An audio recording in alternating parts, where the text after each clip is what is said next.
Well, good morning, Jaginder Rana here. Topic for our discussion today is repudiation of motor vehicle claims. Repudiation of motor vehicle claims. Say, motor vehicle insurance is mandatory in India by virtue of Motor Vehicle Act 1939 or subsequently 1988. So as far as the damages or losses to the motor vehicles are concerned, these are the part of the package policy or comprehensive policy, wherein the own damage of the vehicle is covered. So, perils insured are listed in the policy, but still, since the policy also provides the exclusions, limitation clause, and certain conditions, so number of claims are repudiated or rejected every year by almost all of the insurance companies.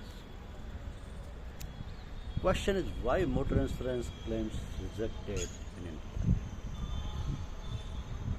In fact, motor insurance claims may be rejected due to reasons like policy lapse,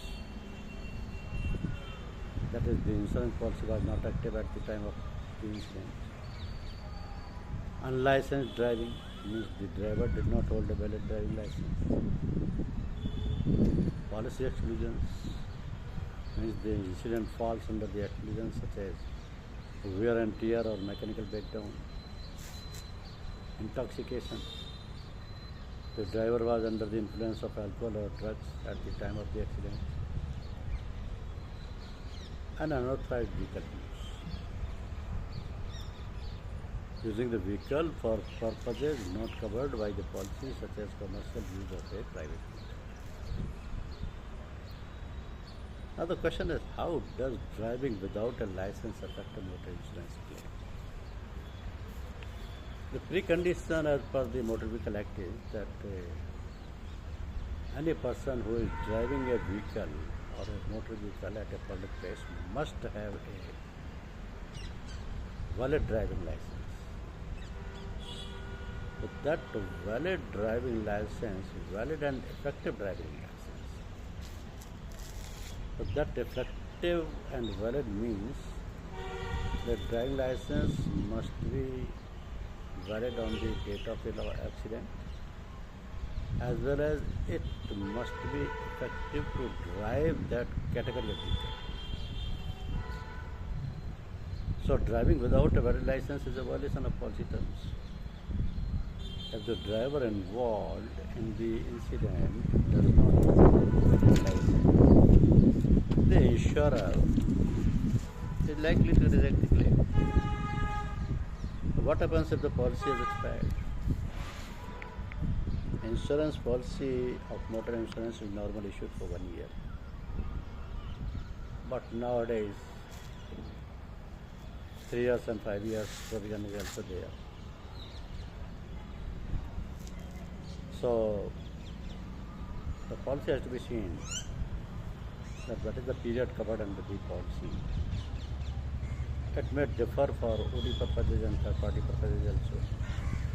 Sometimes the insurance company may also be different for third-party and ordinary coverage also. So now it is very relevant to check whether the policy was in force or not on that particular date. Because if the insurance policy is not renewed before the date of expiry, it becomes inactive. So any claim made during the inactive period will be rejected. Now, can claim be rejected if the vehicle is used for commercial purposes? If the vehicle is insured under a private vehicle category, say for example two-wheeler or private car, insured or registered for private purposes, but knowingly or unknowingly if it is used for commercial purposes, then the position goes against the insurer.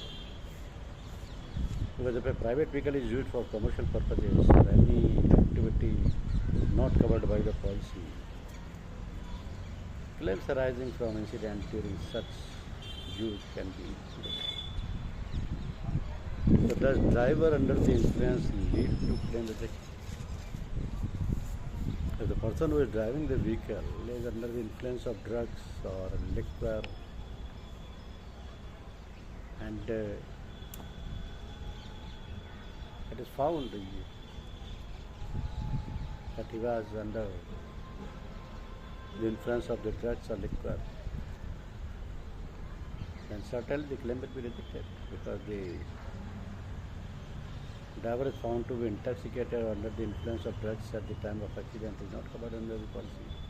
There is a specific exclusion. Now, how do unauthorized modifications affect claims? Modifications to the vehicle that are not declared to the insurer can lead to claim rejection. For example, adding a CNG kit without informing the insurer may avoid claims related to it. So what role does policy exclusion play in claim rejection? Policy exclusions specify scenario where the insurer will not cover damages such as wear and tear, mechanical or electrical failures, damages incurred during illegal activities. Claims arising from such scenarios are rejected. So are claims denied for delay in intimation? Yes. Failing to inform the insurer about the incident within the specified time frame can lead to claim rejection. Most insurers require immediate or timely notification of an accident or theft. Why? Because immediate intimation serves a valid purpose of the spot survey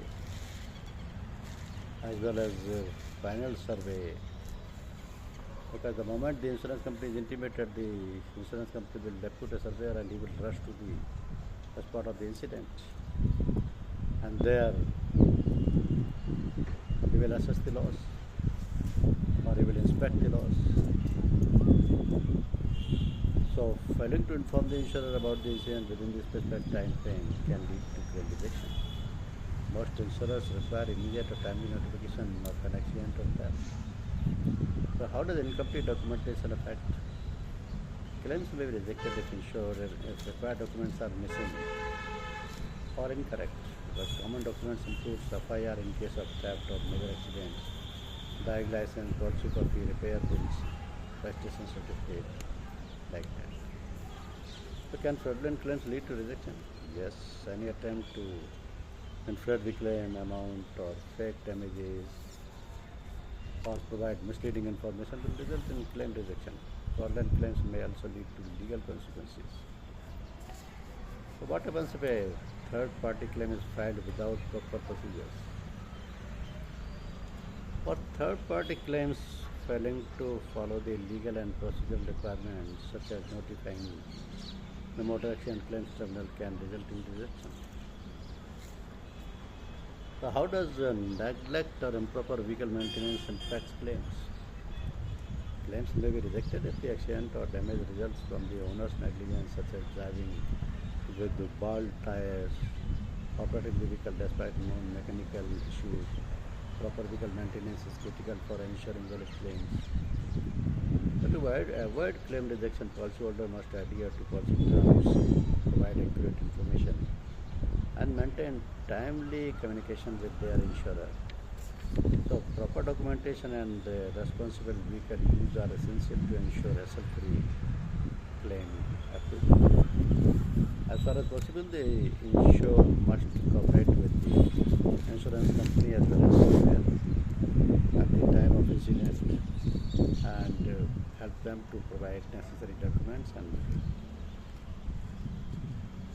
acceptance for assessment. Thank you. Thank you very much.